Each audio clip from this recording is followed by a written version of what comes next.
Mundial Filmes Descobrindo Jesus. Mensagens positivas para o novo milênio. Na ponta leste do mar Mediterrâneo fica uma estreita faixa de terra, com cerca de 21 mil quilômetros de extensão territorial, entre o mar e o vasto deserto árabe. Por milhares de anos, povos de todas as raças e religiões lutaram sobre esta terra. Seu nome é Israel, a terra santa dos judeus.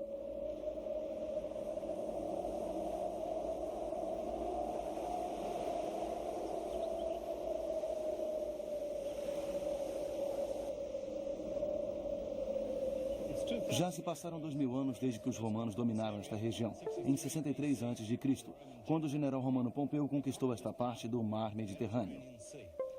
Herodes o Grande fundou a cidade de Cesareia como um centro da administração e da justiça romana em toda a Palestina. No entanto, os romanos não eram apenas conquistadores, mas também grandes construtores, e ergueram teatros, um hipódromo e aquedutos para trazer água a Cesareia. A vinda dos romanos para Cesareia trouxe paz para toda a Palestina. Aqui, eles estabeleceram o centro de seu governo e o centro de sua administração. E foi também aqui, em Cesareia Marítima, que as primeiras grandes construções romanas foram erguidas. Vários arqueólogos têm escavado estas terras e já foram encontradas muitas evidências das relações comerciais entre palestinos e romanos. Como, por exemplo, vários produtos manufaturados da Idade do Ferro e do Bronze, trazidos para a Palestina em troca de lã, grãos e sal, por sua vez levados para Roma. Muitos objetos de ferro foram encontrados com marcas de companhias romanas. E havia um artesão que produzia lamparinas de barro a óleo, mais ou menos desse tamanho, que foram encontradas por toda a Palestina. Os romanos que construíram a Cesareia realizaram uma administração com características helênicas. Por todo o antigo Império Romano encontramos anfiteatros como este. Entretenimento era algo importante para os cidadãos romanos e para os soldados em serviço, tão distantes de sua terra natal.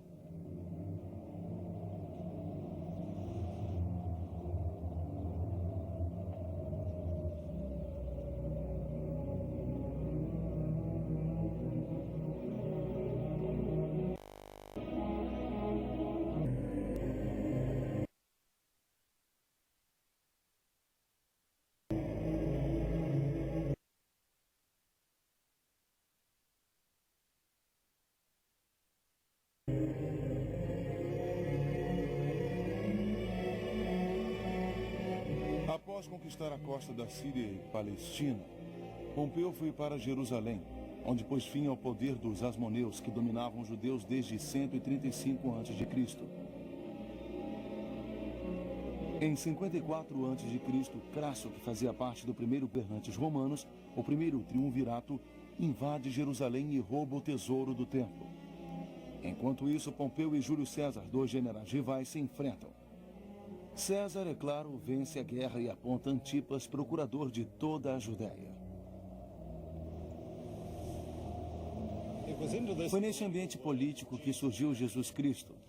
Ele viveu curtos 33 anos, até que, sob o domínio dos romanos, ele foi cruelmente perseguido. Mas por que algo que ocorreu há 2000 anos influencia tanto a vida das pessoas na Terra até hoje? Por que milhões de pessoas pelo mundo usam seu nome? Por que se denominam cristãos e o têm como seu Senhor? Por que tantas pessoas lhe dão sua vida em obediência e serviço? Por que toda a história é dividida em antes e depois de Cristo, no dia de seu nascimento? Quem era Jesus Cristo? Para responder a essas perguntas, viemos a esta terra que ele tanto amava e visitaremos todos os lugares que ele conhecia e por onde levou seus ensinamentos. Vamos tentar completar nossa própria peregrinação em busca de Jesus.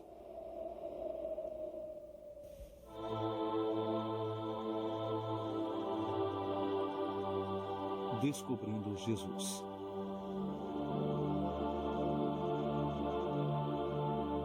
Episódio 1. O personagem central de todos os séculos.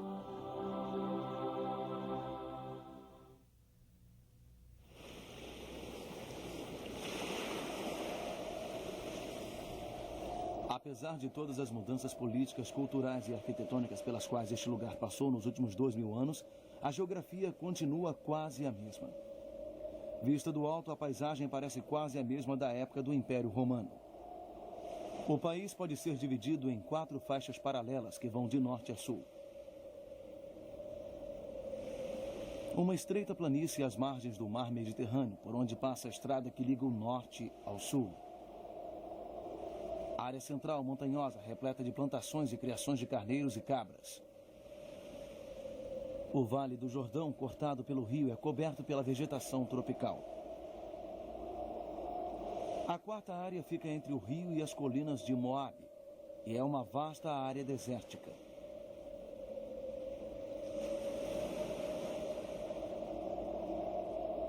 Antes de começarmos a olhar mais de perto para Jesus Cristo, precisamos, antes de tudo, tentar descobrir a situação sociocultural da época em que ele viveu.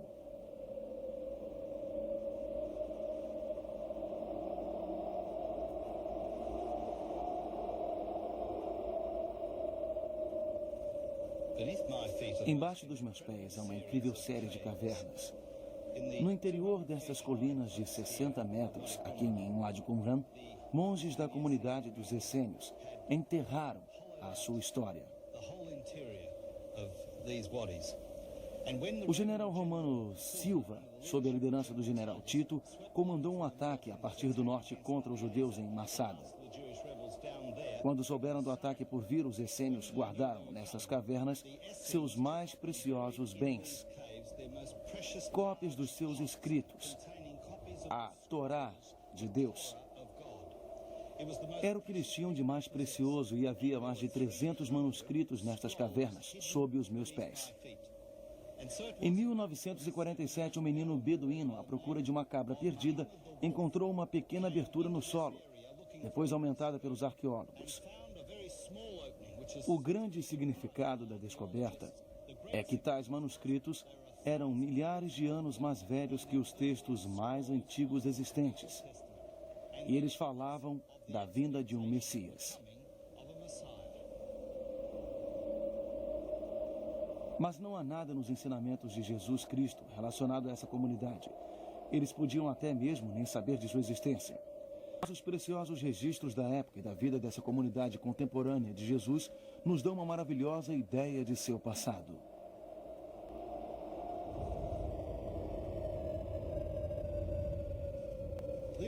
Este é o local onde os manuscritos foram feitos na comunidade de Qumran.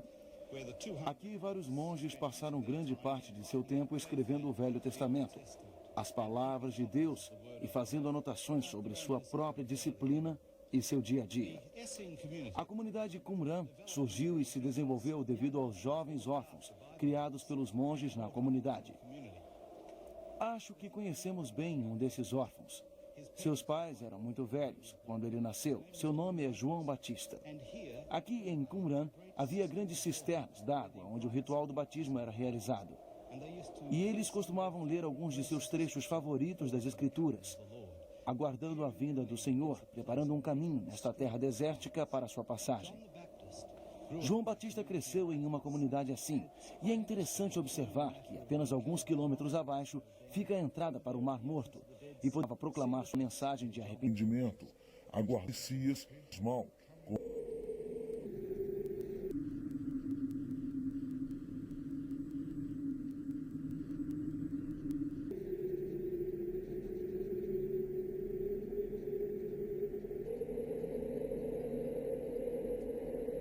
Mas como sabemos que Jesus Cristo é contemporâneo dos essênios, que viviam aqui em um deserto na costa noroeste do Mar Morto? Não há nada em seus escritos sobre Jesus. Há 3 historiadores romanos que mencionam Jesus em seus escritos.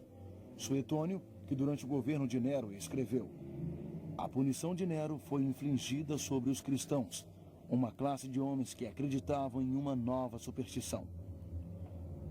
Um historiador do 2º século, Tácito, também registrou a tentativa de Nero de pôr a culpa do incêndio de Roma sobre os cristãos, dizendo: mas a mais nociva superstição, antes reprimida, eclodiu de novo, não só na Judéia, onde o mito se originou, mas também em Roma. Outro escritor romano, Lucianus, descreveu Jesus como o homem que foi crucificado na Palestina por ter introduzido um novo culto no mundo. Cada um desses escritores era hostil às crenças cristãs e até mesmo ignorante em relação a elas. Porém, seus testemunhos, mesmo que hostis, ressaltam a existência de Jesus e eliminam qualquer dúvida relacionada à sua existência histórica.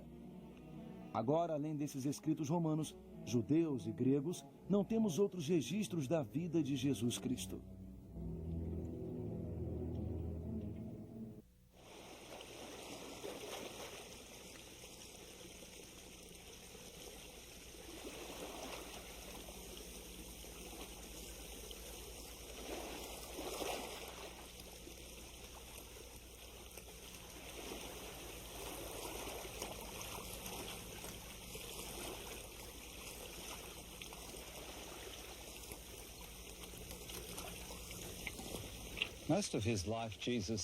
Jesus passou a maior parte de sua vida aqui, nas margens deste lago, na Galileia, com as pessoas de seu povo a quem transmitiu seus ensinamentos, aqueles que se tornaram seus primeiros discípulos. Eles seguiam os ensinamentos de Jesus, o ouviam com atenção e lembraram que lhes foi dito por muitos anos.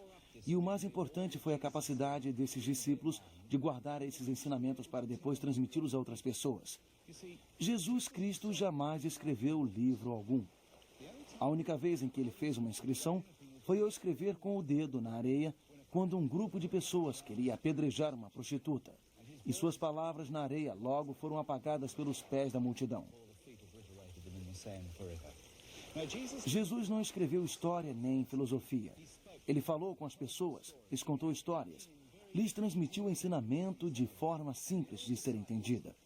E todos os seus discípulos guardaram consigo os seus ensinamentos, tanto que desde os primórdios da história do cristianismo, a única forma de transmissão dos ensinamentos foi através das pessoas que se lembravam deles e contavam às outras. Chamamos isso de tradição oral. O primeiro homem que escreveu sobre Jesus foi o apóstolo Paulo. Ele escreveu sobre ele em 50 depois de Cristo e, como sabem, ele estava na prisão e a maioria de suas cartas foi enviada para igrejas. Ele não estava nem um pouco interessado em coisas com que os escritores modernos se preocupam. Ele não estava interessado na cor dos olhos de Jesus, seu cabelo ou o comportamento de seus amigos. Ele se interessava apenas por sua vida, seus ensinamentos, sua morte e ressurreição e o impacto que isso tudo causou em nossa vida.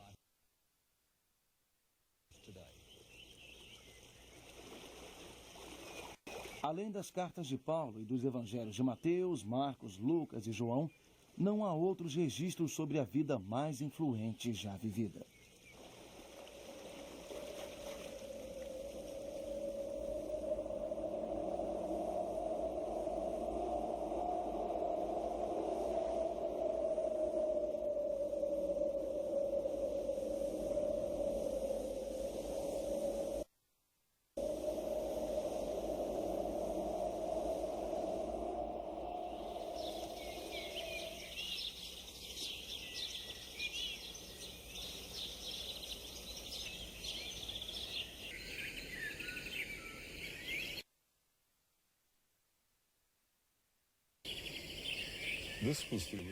Esse é o local original da sinagoga de Cafarnaum.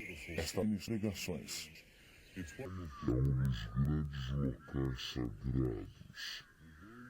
Apesar de sabermos bastante sobre o lugar e as pessoas que viviam aqui, na verdade não sabemos quase nada sobre Jesus, que ensinava e pregava aqui.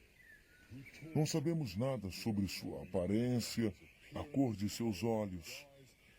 Só sabemos que era um homem de um tremendo humor, e no entanto as pessoas pensavam nele como um homem pesaroso. As crianças se sentiam seguras ao seu lado, mas os homens cruéis temiam seu olhar. Era um homem de compaixão e amor, e no entanto as pessoas se irritavam com ele. Ele era capaz de enfrentar governantes e ao mesmo tempo de tocar os intocáveis leprosos. Era um homem de tremenda coragem, e os fracos se sentiam fortalecidos com ele. Era uma pessoa única, capaz de desafiar e enfrentar as autoridades. Era um homem extremamente amigo das pessoas. Era capaz de dizer palavras de conforto, encorajamento e esperança aos pecadores.